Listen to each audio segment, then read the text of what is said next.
Hello et bienvenue sur Happy Hormone, le podcast pour t'aider à mieux comprendre ton corps et t'aider à te reconnecter à ta cyclicité. Moi, c'est Eugénie, je suis accompagnatrice de la santé féminine et ma mission, c'est celle d'aider les femmes à apaiser leurs symptômes et à faire de leur cycle une force. Donc, dans cet épisode, on va parler des quatre cycles, des quatre phases du cycle, pardon, et surtout des énergies de ces quatre phases et comment en fait faire de ces énergies un atout. Pour moi, c'est quelque chose qui a été hyper révélateur de mon côté.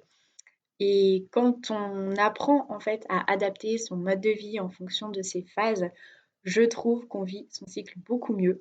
Moi, en tout cas, voilà, comme je l'ai dit, ça a complètement changé mon rapport au cycle. Et c'est vrai que mes clientes, pour elles aussi, ça a été hyper libérateur pour elles.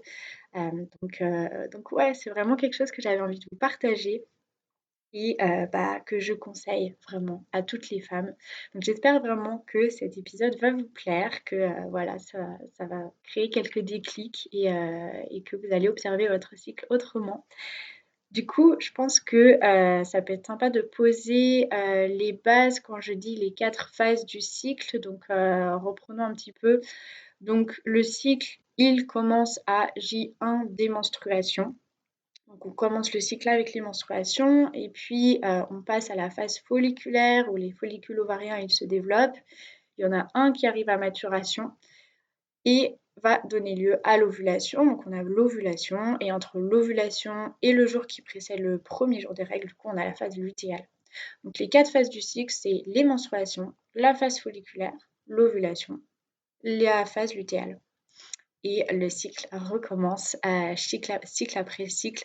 Bien sûr, là, pour rappel, on parle d'un cycle naturel et c'est pas valable si on est sous contraception hormonale. Les femmes qui ont des saignements de privation, elles vont vraiment ressentir l'énergie de l'hiver, l'énergie des menstruations. Mais c'est vrai que là, du coup, l'épisode, il se tourne vraiment pour les femmes qui ont un cycle naturel, qui ont un stérilet en cuivre, voilà. Donc, voilà, j'avais juste envie de rappeler ça. Moi, ce que j'aime beaucoup, pendant le cycle, c'est de visualiser et faire de la métaphore, de ces 4 phases avec les 4 saisons de l'année.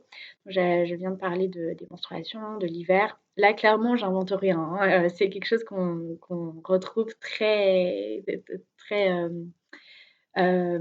fréquemment, voilà, très fréquemment dans, les livres, sur internet et cetera.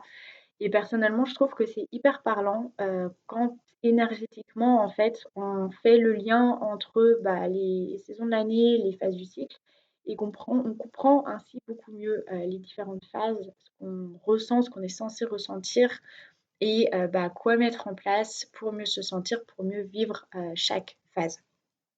Donc je propose qu'on commence par la phase folliculaire. C'est la phase qui est associée au printemps et bon, pendant les saisons de l'année, du coup, quand c'est la fin de l'hiver, je pense que, on est tous d'accord pour dire qu'on a vraiment envie d'aller dehors. En plus, là, c'est parfait, je tourne l'épisode, alors que le printemps va bientôt commencer, donc je suis sûre que celles qui m'écoutent, voilà, ça parle beaucoup. On a vraiment une énergie grandissante, on commence à avoir envie de faire 10 000 choses et ça, clairement, c'est enfin, je pense que vous allez être d'accord avec moi, c'est vraiment ce qu'on ressent au niveau du cycle pendant la phase folliculaire. Les règles, elles sont derrière nous, donc les règles l'hiver, tout ça c'est derrière nous. Et on sent vraiment un regain d'énergie, une confiance en soi qui remonte, l'envie de vouloir commencer de nouveaux projets, on a plein d'idées en tête, etc. Moi en tout cas, je ne sais pas si vous connaissez, celles qui m'écoutent connaissent, c'est le Human Design. Moi, c'est vraiment une technique de connaissance de soi que j'adore. Et donc, moi, de mon côté, dans le Human Design, je suis générateur. Et je peux vous assurer que je la ressens, mais plus cette phase au niveau de vouloir créer de nouvelles choses, d'avoir plein d'idées en tête, etc. Donc ouais, je trouve ça assez marrant de faire le lien et là clairement, c'est généralement une phase dans laquelle on a envie de se tourner vers l'extérieur. On a envie, voilà, de voir du monde socialement, c'est la période, voilà, qui s'y tient le plus et Professionnellement, par exemple, professionnellement parlant, on peut essayer de caler des rendez-vous qui sont plus importants, où on aura besoin justement de cette confiance en soi pour caler des rendez-vous à ce moment-là. J'aime bien dire à mes coachés, franchement, demandez pas un rendez-vous avec votre boss pour demander une augmentation de salaire, par exemple, en fin de la phase lutéale. Là, clairement, bon, faites sûr que les émotions, elles vont prendre le dessus. C'est pas la période la plus propice à ça. Clairement, si vous avez le choix, c'est en phase folliculaire avec une confiance en soi qui est à bloc que, c'est le moment le plus propice de caler ce rendez-vous. Pareil, tout ce qui est vente, communication, heu, voilà, tout ce qui est marketing, vraiment, si on a le choix et la possibilité, c'est en phase folliculaire que, bah, c'est la période idéale, en fait, pour poser ce genre de rendez-vous. Niveau sport aussi, du coup, c'est un moment idéal pour faire des activités qui sont plus actives. Par exemple, du cardio, de la corde à sauter, aller courir, faire de la musculation avec des poids qui sont plus forts, et cetera. Clairement, c'est des activités sportives à prioriser à ce moment-là du cycle et je pense que si on s'écoute bien, c'est aussi à ce moment-là, normalement, qu'on en a le plus envie. Qu'on a le plus envie de pratiquer du sport plutôt pour se challenger. Voilà, dans cette période, il y a vraiment ce concept de se challenger. Et il y a le sport d'équipe aussi qui est plus favorable dans cette période, vu qu'on est beaucoup plus tourné vers l'extérieur dans la communication. Ça peut être une période hyper intéressante pour faire du sport d'équipe et aussi pour tester de nouvelles choses, pour voilà, tester de nouveaux sports, de nouvelles activités et cetera.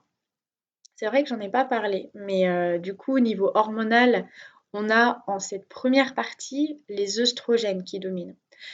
Donc les œstrogènes, ils ont leur rôle à jouer dans la production de sérotonine et de dopamine, donc les hormones du bonheur, du plaisir, de la motivation, et ce qui explique aussi notre enthousiasme à vouloir faire plein de choses, à être tourné vers les autres.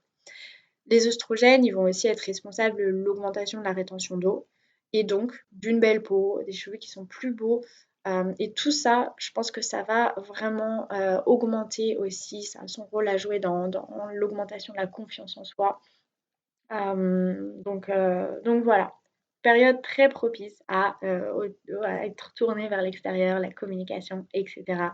Et, et oui, c'est un moment aussi idéal, vu que c'est une énergie créatrice pour, dans son travail, vraiment commencer de nouveaux projets, brainstormer, poser les idées sur papier, voilà, tout ce qui est concret, enfin tout ce qui est ouais, poser des idées pour des nouveaux projets, commencer des nouveaux projets, c'est vraiment le moment idéal, ce moment et jusqu'à la phase, jusqu'à l'ovulation. Je sais que certaines personnes, par exemple, enfin moi je le fais pas personnellement, mais je sais que certaines personnes, elles prévoient en fait la création de projets en phase folliculaire et ovulatoire.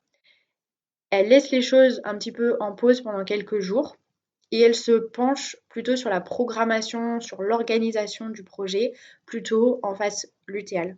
Parce que en phase lutéale, on va le voir plus tard, mais on a les idées beaucoup plus claires et on est beaucoup plus réaliste aussi dans ce qui est à garder, ce qui est à laisser. On arrive beaucoup plus à faire le tri dans la tête et en vrai, voilà. Donc, euh, donc voilà, ça peut être une idée à mettre en place. Moi, je sais que personnellement, typiquement, voilà, que ce soit pro ou perso, en phase folliculaire, j'ai envie de faire 10 000 choses. Je me dis, ah, mais on pourrait faire ça, etc. Et je commence des choses. Et en phase lutéale, c'est vrai que je peux avoir tendance à me dire, mais dans quoi je me suis embarquée? Voilà, donc je ne sais pas si ça vous parle, mais en tout cas, moi, j'ai adoré prendre conscience de ça et prendre conscience que c'est aussi dû au fait que voilà, il y a tous ces changements hormonaux euh, et qui font que voilà, ça explique pourquoi on agit de telle ou telle manière et pourquoi ça peut fluctuer autant. Ensuite, il y a l'ovulation. Donc, les jours autour de l'ovulation correspondent à l'été Ici, on a un pic d'œstrogène et disons que cette fameuse énergie, la confiance en soi, l'énergie créatrice aussi, elle atteint son maximum. Donc idem, essayez d'utiliser cette énergie le plus possible dans la vie quotidienne. Et puis, bah, niveau sport, ça va être un petit peu la même chose. Disons que c'est niveau sport, ça atteint son maximum, niveau énergie, niveau voilà, challenge. Donc, bah voilà, c'est le moment idéal pour pareil, faire du vide, aller courir, etc. Voilà, c'est vraiment une période idéale à ça. Et puis, une fois l'ovulation passée, on passe à la phase lutéale. Donc cette phase, quand on apprend à mieux la connaître, vraiment quand on apprend si on souffre de SPM et qu'on apprend à diminuer son SPM, qu'on apprend aussi voilà, à mieux vivre le, le, le passage de la fin de la phase lutéale à des règles qui sont avec le moins de douleur possible. Et je vous assure que c'est possible en mettant les bonnes choses en place. Cette phase lutéale, quand on apprend à la fluidifier, entre guillemets, c'est vraiment une très, très, très, très belle phase. Quand on apprend aussi à équilibrer hein, ce fameux équilibre œstrogène-progestérone, parce que très souvent, les femmes sont en hyperœstrogénie relative, ou hyperœstrogénie ou hyperœstrogénie relative, et on n'a pas assez de progestérone, et pourtant la progestérone, c'est une très, très, très, très belle hormone, et aussi une hormone qui est hyper importante pour la santé de la femme. Mais du coup, par rapport à tout ce qui est énergie, donc on passe très rapidement d'un excès d'énergie à une énergie soudainement beaucoup plus douce, beaucoup plus lente, de repli vers soi, etc. Donc là, la phase lutéale, c'est la saison de l'automne. Et là, bah, pareil, hein, pendant l'année, on vient d'avoir une saison, donc l'été, qui est la plus dense niveau sortie, activité, etc. Et on passe bah, petit à petit vers une saison qui nous invite à ralentir, à faire le tri. Typiquement, on a envie de ranger les vêtements d'été pour préparer l'hiver, etc. On commence à se mettre aux repas qui sont un petit peu plus chauds, les repas qui sont un petit peu plus cocooning, on fait plus de soirées dans le canapé, etc. Donc, bref, c'est vraiment une énergie, une saison qui nous invite au repli vers soi. Et c'est pas du tout négatif. Je pense que très souvent, on voit cette énergie comme négative, mais c'est simplement une énergie qui, bah, on a tout donné vers les autres, et maintenant c'est le moment de penser à nous en fait. Donc, niveau énergie du cycle, c'est exactement pareil. C'est hyper important d'accepter le fait qu'on ralentit, d'accepter que bah, l'hiver arrive, donc ici les règles, pour justement mieux vivre ces règles, mieux vivre l'arrivée des règles. Et je pense, enfin c'est un fait hein, que plus on accepte cette énergie de ralentissement, mieux on va vivre ce passage en fait de la phase lutéale vers les menstruations. Parce que aussi on va moins s'infliger de stress plus et on va voir plus tard que le stress a une grande influence sur la production de la progestérone et les symptômes qu'on peut avoir par rapport au manque de progestérone. Donc je sais que, comme j'ai dit, ça peut être difficile, enfin, c'est plus difficile à dire qu'à faire si vous souffrez de SPM fort, de règles douloureuses, d'endométriose. Mais s'il vous plaît, si vous en souffrez, faites-vous accompagner par quelqu'un qui est spécialisé dans l'équilibre hormonal. Il y a beaucoup, beaucoup de choses qu'on peut mettre en place pour apaiser nos symptômes, comme je l'ai dit. Et voilà, c'est hyper important de prendre conscience aussi que ces symptômes-là ne sont pas normaux et qu'il y a des choses à mettre en place, hein, qu'on peut mettre des choses en place pour apaiser nos symptômes. Donc, niveau énergie, comme j'ai dit, la phase lutéale ou l'automne, c'est une saison d'introspection, une saison de tri, une saison de ralentissement. Ici, donc après l'ovulation, niveau hormone, c'est la progestérone qui prend le relais. Et la progestérone, c'est hyper intéressant, elle a un grand rôle d'antidépresseur naturel. Et c'est intéressant aussi de remarquer que sous cette hormone, on est beaucoup plus posé, on a beaucoup plus de clairvoyance. Si vous y portez attention, vous allez voir que vous avez les idées beaucoup plus claires que pareil niveau, propreté, organisation. Vous allez être vraiment, vous allez avoir vraiment les idées, vous allez droit au but, quoi. Et pareil, voilà, niveau propreté, enfin moi je le remarque très, très fortement, la moindre vaisselle qui n'est pas faite par exemple ou voilà, des choses qui ne sont pas rangées, ça va vous titiller plus que d'habitude. Voilà, donc essayez de faire le test, mais moi je trouve ça hyper parlant de mon côté. Donc j'ai envie de dire, profitez de cette énergie de rangement, d'organisation, pour, bah, ranger et faire le tri dans la maison, hein. Mais aussi niveau pro et voilà, niveau pro, ça peut être un moment très propice à tout ce qui est administration, faire la compta, boucler des projets. Voilà, tout ça, c'est clairement niveau pro, la période la plus propice à ça. Niveau sport, on va se tourner plutôt vers des choses qui sont plus douces, qui sont plus tranquilles, type bah, marche, pilates, les sports où on travaille plutôt la souplesse en fait. Le yoga par exemple, c'est un sport idéal en phase lutéale. Niveau musculation, on va penser à alléger les poids. Euh, donc voilà, de manière générale, pensez à ralentir un petit peu niveau activité physique. Première partie du cycle, on est plutôt là pour se challenger. On peut utiliser cette forme d'énergie maximum pour vraiment faire plus ouais, de cardio, monter les poids, etc.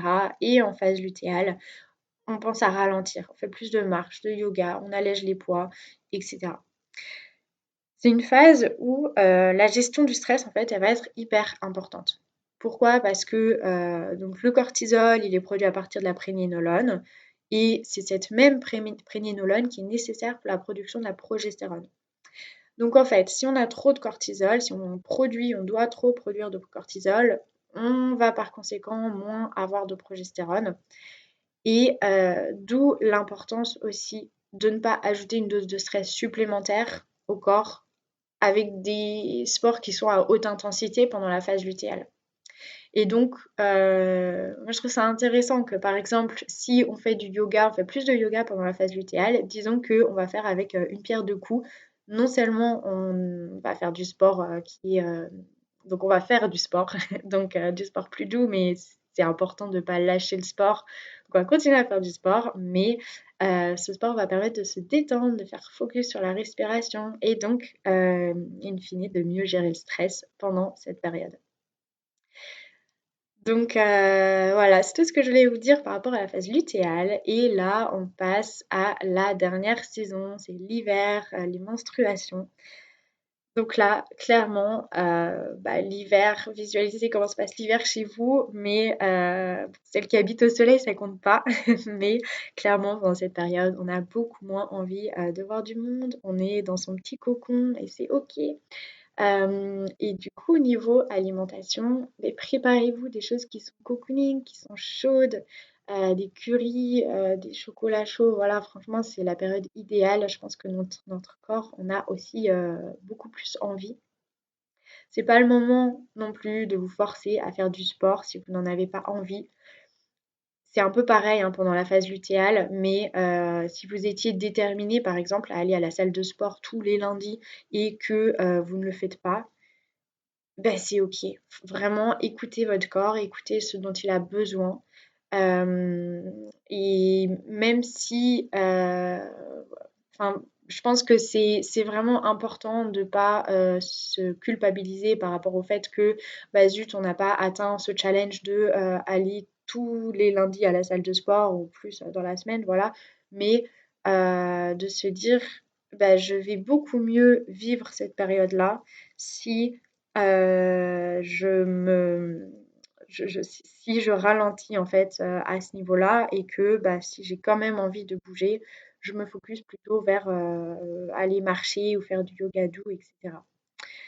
Donc voilà, par rapport au sport, il y avait aussi le fait, ouais, ça aussi je voulais vous partager le fait que c'est important, je trouve ça intéressant à remarquer que l'utérus, c'est notre sixième émonctoire. Alors, un émonctoire, c'est un organe qui est responsable de l'élimination des déchets. Nous, les hommes, enfin non, pas nous les hommes, les hommes en ont 5. On les a aussi, c'est ça que je voulais dire. Donc on a le foie, les intestins, les reins, les poumons, la peau. Donc ça, on a en commun. Et c'est vrai que les femmes, on a la chance d'en avoir un sixième, et c'est l'utérus. Et les menstruations, du coup, au moment des menstruations, ça va être un moment d'élimination de déchets. Et également au niveau énergétique, c'est aussi du coup une période d'élimination. On laisse tomber ce qui nous encombre. Et ici, vraiment, je parle aussi des pensées qui nous encombrent, des choses qu'on n'a pas dites, des choses qui sont trop, voilà, qui sont superflues ou qui nous ont encombrés énergétiquement. C'est comme en hiver, on a les arbres qui perdent leurs feuilles. Ici, je pense que c'est vraiment important de se focuser sur ce moment d'introspection. On clôture un cycle pour faire place à un nouveau cycle, ou plutôt pour mieux faire place au prochain cycle. Et je pense que c'est important vraiment de faire ce petit moment d'introspection, de se dire, ok, qu'est-ce qui peut être laissé de côté pour le prochain cycle. Qu'est-ce que j'aurais pu mieux faire? Qu'est-ce qui m'a gêné aussi niveau communication, niveau pro perso, et qu'est-ce que je peux mieux mettre en place pour mieux vivre le prochain cycle. Donc c'est vraiment, vraiment une période de tri, d'élimination, d'introspection. Euh, Elle commence déjà en fait en milieu, voire en fin de phase lutéale pendant l'automne. Typiquement pareil, hein, comme en automne, pendant l'année, les feuilles commencent à tomber, et là clairement c'est un peu pareil, hein. Hem Et je trouve que on vit beaucoup mieux ses règles quand on a déjà commencé ce travail-là en amont.